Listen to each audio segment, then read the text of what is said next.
샬롬, 오늘의 말씀지기 진종범 간사입니다. 위드 코로나와 함께 위드 하나님 하고 계신가요? 사람들과 대면하여 만나며 활기를 되찾고 있는 것처럼 계속해서 하나님과 동행하며 영혼의 활기를 되찾기를 소망합니다.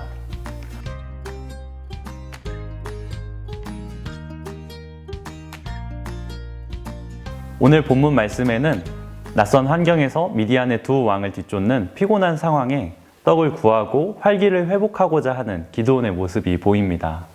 그러나 뜻밖에도 그는 요청을 거절당하게 됩니다. 그러자 기드온은 살기와 분노를 드러냅니다. 전에 에브라임과 다투지 않고 자신을 낮추어 지혜롭게 문제를 해결하는 모습과 대조되는 모습입니다. 숫곳의 지도자들과 분노의 사람들은 지리적으로 미디안 사람들의 영향을 더 많이 받았고 전문 장비를 갖춘 큰 군대가 요단강을 건너가는 위세를 똑똑히 보았을 것입니다. 반대로 므낫세 지파 아비에셀 가문의 기드온은 유명하지 않은 존재였습니다. 또 그를 따르던 300명의 용사들의 모습도 전쟁 경험이 많은 사람들의 모습이 아닌 초라한 모습이었습니다. 세바와 살문나에게는 10절에서 보듯 전쟁에서 패해 도망쳐 그들을 따르는 숫자만 15,000명이 있었습니다.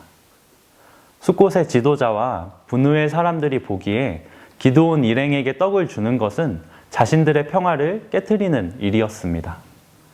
이러한 불신앙으로 이스라엘을 구원하시는 하나님을 신뢰하지 못했기에 그들은 협조가 아닌 조롱으로 징벌을 자초하게 되었습니다.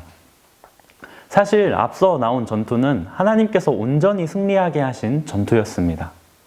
하나님께서 미디안 진영을 두려움과 혼란에 휩싸이게 하여 서로 죽이고 도망치게 하셨습니다. 기드온과 이스라엘 백성은 도망치는 적들을 쫓기만 하면 되는 일이었습니다. 그러나 요단강을 건넌 뒤 피곤에 지친 기드온은 겸손이 아닌 위협으로 숫곳의 지도자들과 분우의 사람들을 대하였습니다. 미디안 왕들을 쫓아 동쪽으로 더 가기 전 자비를 베푸신 하나님보다 기드온 자신의 고생과 수고가 먼저 생각났을까요? 기드온은 자신이 이보다 더 인정받아야 하고 그에 맞는 대접을 받기를 원했던 것 같습니다. 세바와 살문나가 있었던 갈골은 사해에서 동쪽으로 160km 떨어져 있고 수원이 풍부하고 자연 방벽이 되어 있는 곳입니다. 적들이 마음을 놓기에 안성맞춤인 곳입니다. 기드온 입장에서는 이미 길보아 산에서부터 내려와 요단강을 건넜고 충분한 지원 없이 추격을 계속하기에는 지칠 수밖에 없는 여정이었습니다. 그럼에도 기드온은 포도주 틀 안에서 타작하던 자신의 손에 하나님께서 적들을 넘겨주시리라는 확신을 가지고 요단강 건너편에 전혀 낯선 곳으로 머나먼 길을 떠나게 되었습니다. 결국 그는 숫곳과 브누엘의 지원 없이 세바와 살문나를 추격하여 사로잡고 진영을 격파하게 됩니다. 정말 하나님께서 자신의 손에 두 왕을 넘겨주신 것을 보며 기드온은 자신이 무엇이라도 되는 것처럼 승리에 도취되었을 것입니다. 그리고 돌아오는 길에 그는 숫곳 소년을 잡아 신문에 방백들과 장로들의 명단을 받게 되었습니다. 그는 하나님의 은혜로 승리를 얻었지만 자비 없이 들가시와 찔레로 지도자들을 징벌하고 분우의 성읍을 헐며 사람들을 죽이게 되었습니다. 이는 동족을 죽이는 위험하고 무모한 행동이었습니다. 오늘 말씀을 묵상하며 혈기를 부린 기드온과 달리 온유함으로 스스로 가시에 찔리신 예수님이 생각이 납니다.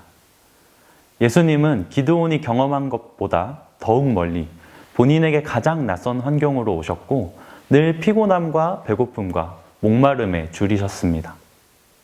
300명이 아닌 더 초라한 수의 제자들이 따랐고 그마저 제사장과 장로들에게 신문을 받게 되자 예수님을 떠났습니다.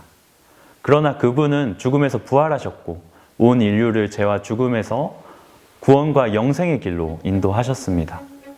우리도 예수님께서 몸소 보이신 겸손의 길, 생명의 길을 기억한다면 앞으로 우리의 생각처럼 일이 진행되지 않을 때 어떤 태도를 보여야 할까요?